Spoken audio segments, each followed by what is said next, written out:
Hello guys! Magandang hapon sa inyong lahat. So today ay Friday at kami ay naghahanda papunta sa aming pupuntahan sa Tondo. At ngayon, ang destination namin ay pupunta kaming Divisoria. So kung gusto nyong manood sa amin pong gagawin ngayon dahil may bibilhin po kami doon. So tara, keep on watching! Is that all they prove? And this is when moments turn to memories. Ayan guys, so habang nagpe-prepare ako ng aking bag dito, ay unexpected po talaga na hindi man ako nakapag-video sa buong araw ay ito po ang nangyari kinabukasan.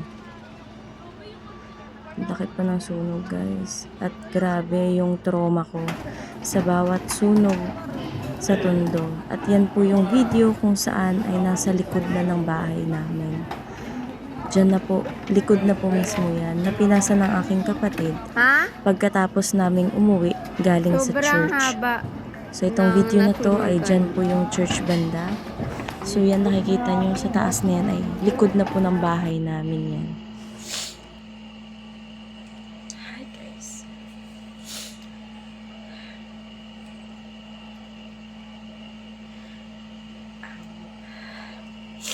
Gusto ko lang i-share na ilang oras lang nagsimba kami sa Tondo kasi doon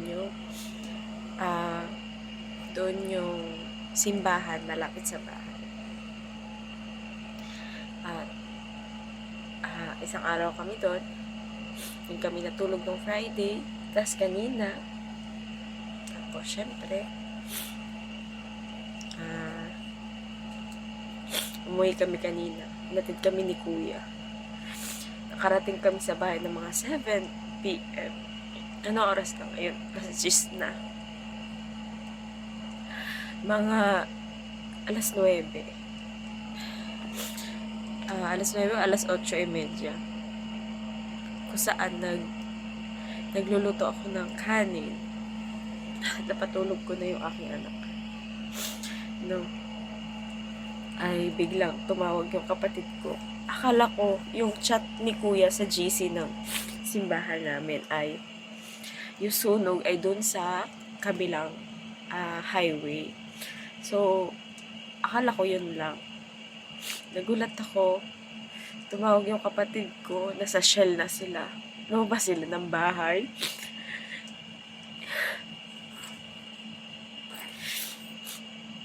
Hindi ko alam. Alam mo yung syempre, ilang sunog na kasi doon sa Tondo. Hindi sa nagpapasalamat ako na andito kami sa Pasay. Kundi bilang anak at tumagal din ako sa Tondo.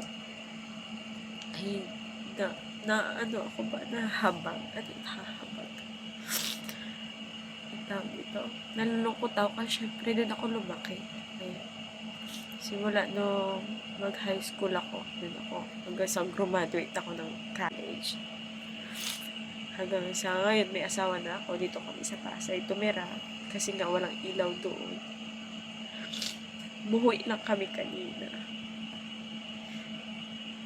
Ganun nangyari. Siyempre, sobrang sakit. Sobrang sakit.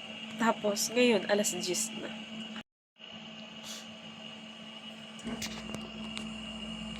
Ayun. So, ang update nila Kuya ay 3 bahay na lang ay bahay na namin. Masusugod na. Hindi ko alam kung will to my Lord. Okay lang. Siyempre, sa Kanya naman lahat. Pero siyempre, ako ay nasasad lang ako sa memories na meron kami doon. Kahit ganun yung lugar na yun. Doon banda sa bahay namin ay tahimik naman. Pero syempre, nakaka-trauma kapag may sunog. Tapos wala ako sa bahay. Hindi ko kasama sila mama. Na kahit ako nagpapanik ako, basta nakita ko sila mama na mas lalong nagpanik. Ako yung nagko-cool down ba. Ako nagpapaalala, okay lang yan. Kahit yung mga gamit, okay lang yan. Basta yung importante na papeles na kailangan. at saka yung buhay, di ba? Grabe, nasasad talaga ako guys. Pero hindi ko to vlog just because gusto ko lang ng views o ano. This is a remembrance na kung will talaga mangyayari, hindi mo magagawa, di ba? Wala kang magagawa.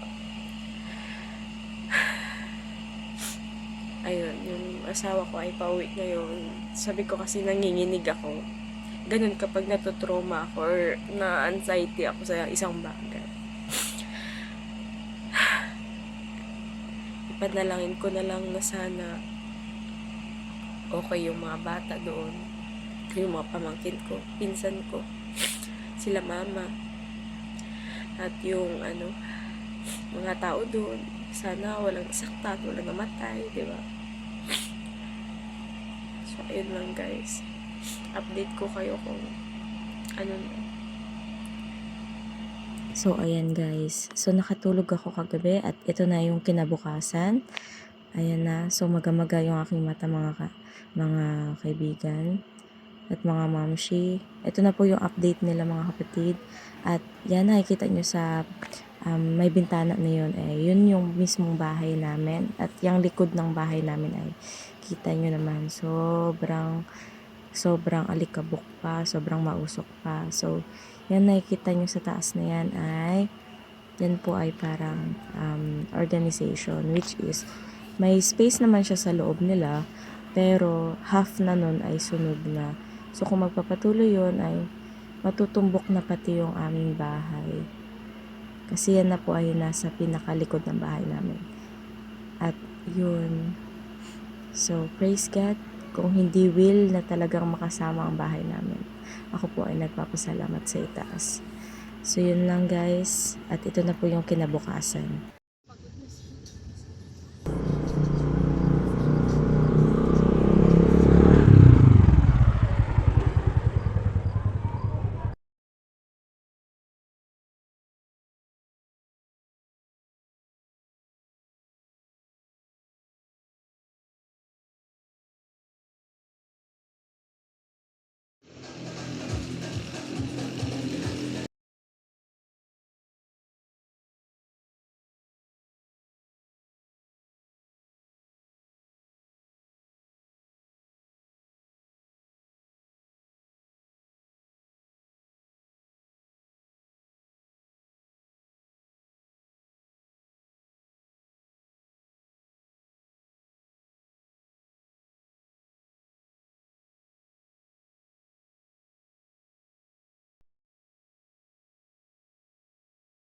Ayan na, oh. Sige, tal ka.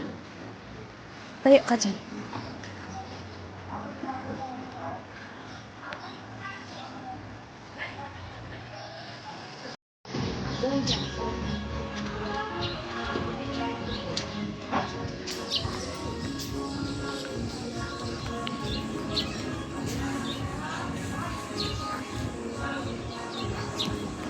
Ay, anak, manang.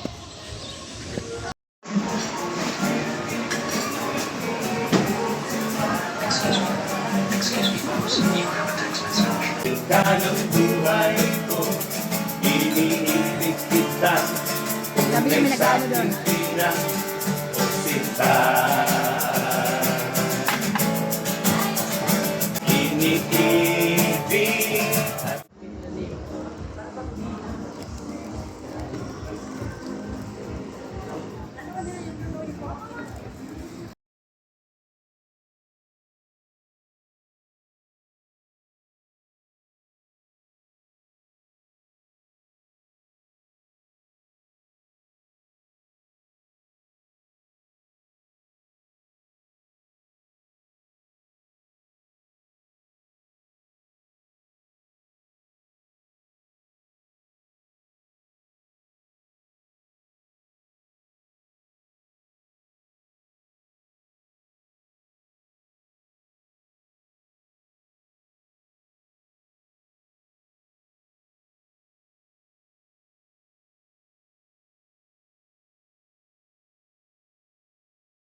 Bye!